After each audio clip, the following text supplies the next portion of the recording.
देखिए green TV YouTube पर भी, बस सब्सक्राइब करें और बेल आइकन दबाएं।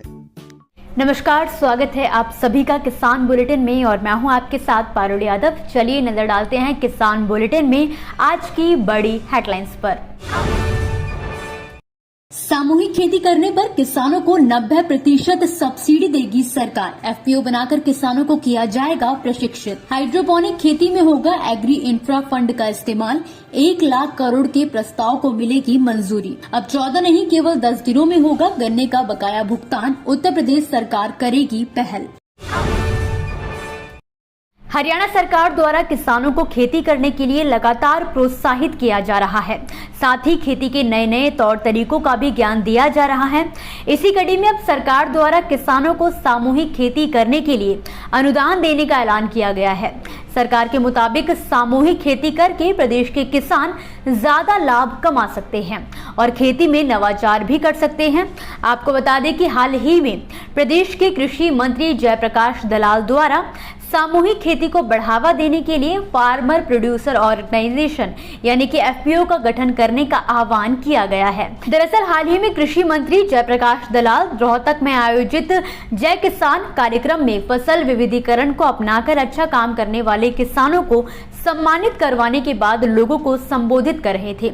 इस दौरान ही उन्होंने हरियाणा सरकार द्वारा किसान हित में शुरू की गई योजनाओं और खेती के लिए दी जा रही सब्सिडी के बारे में जिक्र करते हुए किसानों को बताया कि हरियाणा किसान कल्याण प्राधिकरण का गठन किसानों की आमदनी बढ़ाने के लिए किया गया है, जिसमें अलग अलग फसलों के उत्पादन में उल्लेखनीय कार्य करने वाले 5 से 6 किसानों का एक ग्रुप बनाया जाएगा, जिनका काम कृषि क्षेत्र में सुधार और आय बढ़ाने संबंधी सुझाव सरकारों को देना होगा ताकि सरकार उनके सुझाव पर काम कर सके। कृषि मंत्री ने इसके अलावा ये भी कहा कि किसानों के हित के लिए राज्य सरकार कोई भी अच्छी नीति को लागू करने के लिए तैयार है। अगर किसी अन्य राज्य में किसी विषय पर कोई अच्छी नीति या तकनीक अपनाई जा रही है तो इसकी जानकारी सरकार को दी। सरकार अधिकारियों को भेजकर इसका अध्ययन करवाएगी और उसे प्रदेश में लागू कर दिया जाएगा। साल 2020 में खेती के भविष्य के लिए सरकार द्वारा एग्रीकल्चर इंफ्रास्ट्रक्चर फंड यानी कि AIF स्थापित किया गया था, जो कि फार्म गेट और संग्रहण केंद्रों पर फसल कटाई के बाद की अवसंरचना परियोजनाओं की स्थापना के लिए वित्त पोषण सुविधा प्रदान करता है। इसके इस्तेमाल पर बात करते हुए हाल ही में केंद्रीय कृषि एवं किसान कल्याण मंत्री नरेंद्र सिंह तोमर ने ऐलान किया है कि उनका मंत्रालय जलीय कृषि जैसी उभरती हुई प्रौद्योगिकी आधारित कृषि परियोजनाओं को 1 लाख करोड़ रुपए के कृषि अवसंरचना कोष तक पहुंच की अनुमति देने के प्रस्ताव पर जल्द ही मंत्रिमंडल की मंजूरी लेगा। इस बारे में अधिक जानकारी देते हुए कृषि मंत्री ने कहा कि हम AIF के तहत और परियोजनाओं को अनुमति देने पर विचार कर रहे हैं, जिसके लिए हम जल्द ही मंत्रिमंडल से मंजूरी लेने जा रहे हैं। AIF में बदलाव का प्रस्ताव AIF से उधार लेने के लिए हाइड्रोपोनिक्स जैसी उभरती हुई प्रौद्योगिकी आधारित कृषि परियोजनाओं को अनुमति देने के लिए किया गया है। सरकारी आंकड़ों के अनुसार अब तक AIF के एकीकृत पोर्टल पर प्राप्त 23,000 से ज्यादा आवेदनों में से 13,700 आवेदकों को विभिन्न ऋण संस्थानों द्वारा लगभग 17,500 करोड़ रुपए के संयुक्त निवेश के साथ ही 10,131 करोड़ रुपए के AIF ऋण स्वीकृत किए गए हैं। इसके अलावा कृषि सचिव मनोज आहूजा ने कहा है कि देश में 1 लाख बैंक शाखाएं हैं। यदि एक शाखा द्वारा एक आवेदन को मंजूरी दी जाती है तो हम AIF के तहत निर्धारित लक्ष्यों को आसानी से प्राप्त कर लेंगे। इससे कृषि क्षेत्र में बुनियादी ढांचे में भी सुधार होगा। उत्तर प्रदेश सरकार द्वारा गन्ना किसानों की मुश्किलों को दूर करने के लिए लगातार प्रयास किए जा रहे हैं। जहां इस समय गन्ना किसानों के सामने सबसे बड़ी समस्या चीनी मिलों द्वारा समय पे भुगतान न करने की है, तो वहीं राज्य सरकार द्वारा भी ऐसी ही योजना बनाई जा रही है, जिसके बाद किसानों को गन्ना भुगतान 14 दिनों की जगह पर 10 दिनों के अंदर कर दिया जाएगा। योजना के बारे में अधिक जानकारी देते हुए गन्ना विकास मंत्री ने कहा है कि सरकार ने गन्ना किसानों के भुगतान की प्रक्रिया में तेजी लाने के लिए काम किया है और यूपी सरकार ने 100 दिनों में 8,000 करोड़ रुपए के लक्ष्य के मुकाबले 14,500 करोड़ रुपए का भुगतान किया है। इतना ही नहीं, पीटीआई भाषा को दिए गए साक्षात्कार में मंत्री ने दावा किया है कि मुख्यमंत्री योगी आदित्यनाथ के नेतृत्व में राज्य में गन्ना किसानों के लिए मुख्य फसल बन गया है। उन्होंने बताया कि इस साल मिलों में 35,000 करोड़ रुपए का गन्ना खरीदा है और अब तक 29,000 करोड़ रुपए का भुगतान किया गया है। मंत्री ने कहा है कि 2 साल के समय में हम ऐसी स्थिति बनाना चाहते हैं कि किसान को गन्ने का भुगतान 14 दिनों के मौजूदा प्रावधान की तुलना में 10 दिनों के भीतर किया जाए। चौधरी ने बताया कि गन्ने की नई किस्मों के लिए शोध जारी है और आने वाले 1-2 सालों में हम अच्छी गुणवत्ता वाले बीज विकसित करेंगे जिससे उत्पादन बढ़ेगा। दोस्तों, ये थी वो खबरें जिन्हें हमने आप तक विस्तार से पहुंचाया, लेकिन अब हम बात करेंगे कुछ ऐसी खबरों की जिनके बारे में भी आपके पास जानकारी होना जरूरी है। तो चलिए फटाफट से नजर डालते हैं खेती किसानी और कृषि क्षेत्र से जुड़ी आज की छोटी बड़ी अपडेट्स पर।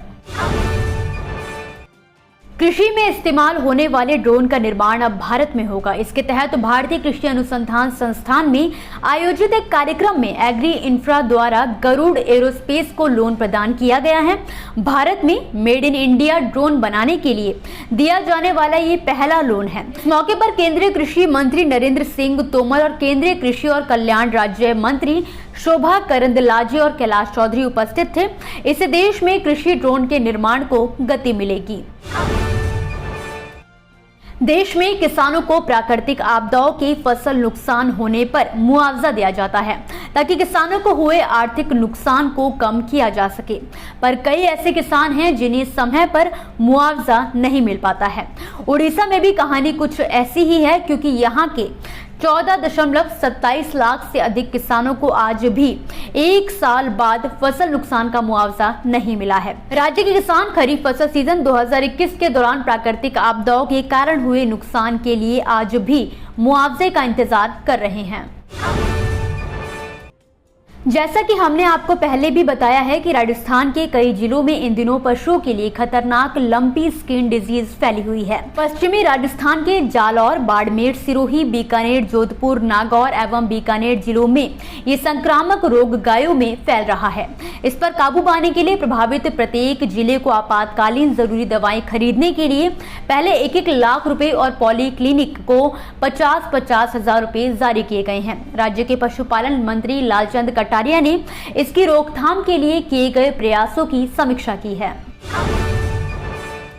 हाल के दिनों में देश के कुछ कपास उत्पादक राज्यों में हुई भारी बारिश से कपास की फसल को नुकसान की आशंका जताई जाने लगी थी। हालांकि जानकारों का कहना है कि मौजूदा समय में हुई भारी बारिश के बावजूद भी कपास के रकबे में ज्यादा गिरावट नहीं आएगी, क्योंकि किसानों के पास अभी भी कपास की दोबारा बुआई करने का मौका है। एक अनुमान के मुताबिक महाराष्ट्र में अत्यधिक बारिश की वजह से कुल खरीफ फसल का करीब 8.5 लाख हेक्टेयर क्षेत्र क्षतिग्रस्त हो गया है। हालांकि वास्तविक रिपोर्ट का अभी आना बाकी है। उत्तर प्रदेश के बरेली जिले में इफ्को फैक्ट्री के बाहर 8 महीने से धरने पर बैठे किसान की रविवार को मौत हो गई। आपको बता दें कि किसान की 25 बीघा जमीन इफ्को फैक्ट्री में चली गई थी। जमीन के बदले उसे नौकरी देने का आश्वासन दिया गया था, लेकिन ना तो नौकरी और ना उसका कोई भी अनुदान किसानों को दिया गया था। इस बीच किसान की मौत होने के बाद जिला प्रशासन और इफ्को प्रबंधन में हड़कंप मचा हुआ है। तो दोस्तों, जाने से पहले जैसा कि जुलाई खत्म हो चुका है और साथ ही ग्रीन परिवार महीने का भी अंत हो चुका है, इस बीच हमारे पास कई किसानों के स्क्रीनशॉट्स और मैसेजेस आए हैं, जिनमें से कुछ किसानों को हमारी टीम द्वारा सिलेक्ट भी किया गया है। जल्दी आपके सामने हम न केवल उनके नामों की घोषणा करेंगे, बल्कि उन्हें ग्रीन टीवी के प्लेटफॉर्म पर भी अपने वादे के मुताबिक लेकर आएंगे। साथ ही मैं बहुत धन्यवाद करना चाहूंगी हमारे सभी दर्शकों का, और आप सभी को बताना चाहूंगी कि ग्रीन टीवी का मकसद हमेशा से किसानों को खेती किसानी से जोड़ना और उन्हें खेती की नई तकनीकों के बारे में बताना रहा है। तो बस इसी तरह आप हमारे साथ जुड़े रहिए और देखते रहिए ग्रीन टीवी। नमस्कार। देखिए ग्रीन टीवी YouTube पर भी, बस सब्सक्राइब करें और बेल आइकन दबाएं।